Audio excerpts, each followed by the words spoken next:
Всем привет! Вы на канале Готовим с Оксаной Пашко.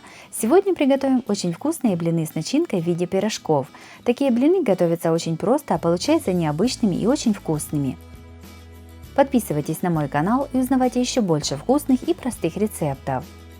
Сперва приготовим грибную начинку. Полкилограмма шампиньонов нарезаем пластинками.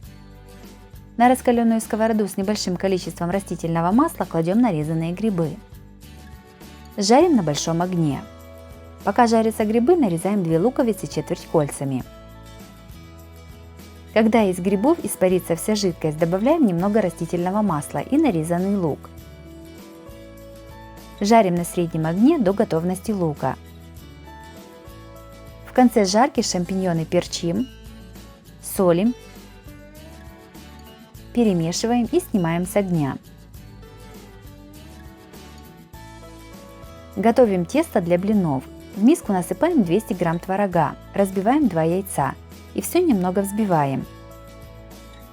Сюда же добавляем 250 мл молока, немного соли и сахара. Опять все взбиваем. В тесто насыпаем 300 грамм муки и взбиваем до однородности.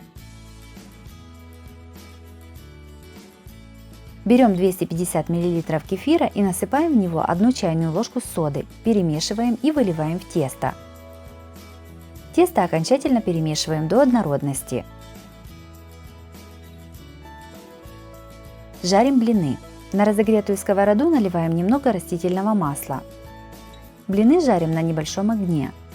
Половину половника теста выливаем на сковороду и немного его распределяем. Сразу же на одну сторону блина кладем начинку. Практически сразу, как только низ блина схватился, складываем его пополам, помогая лопаткой.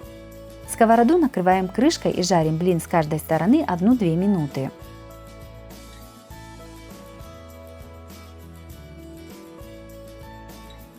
Такие блины с начинкой получаются очень вкусными, пышными и румяными. Начинку для таких блинов можно использовать самую разную, даже сладкую.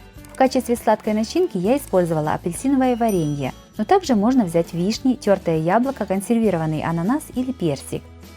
А для несладкой начинки можно использовать вареное куриное мясо, творог, тушеную капусту или любую другую уже готовую начинку. Обязательно приготовьте такие блины-пирожки, это очень вкусно и просто. Если вам понравились такие необычные блины-пирожки, то обязательно ставьте лайк и пишите комментарии. Подписывайтесь на мой канал, чтобы не пропустить новые видео. С вами была Оксана Пашко. Готовьте вкусно, готовьте с удовольствием.